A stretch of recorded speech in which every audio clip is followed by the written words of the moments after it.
Revenue is the total amount of money a business brings in from its operations before any expenses are paid.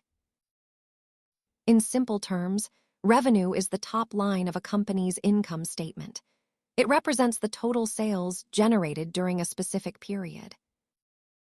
To calculate revenue, you just multiply the price of the goods or services sold by the total number of units sold to customers.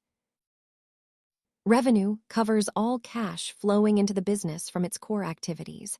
It does not account for the costs required to produce those sales.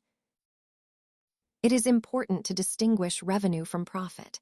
Revenue is what you take in, while profit is what remains after paying all bills.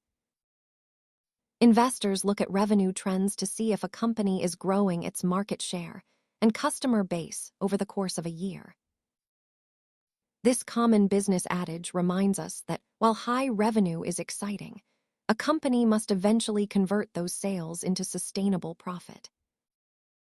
Understanding revenue is the first step in reading financial statements. Check our channel for more basics, educational content, not financial advice.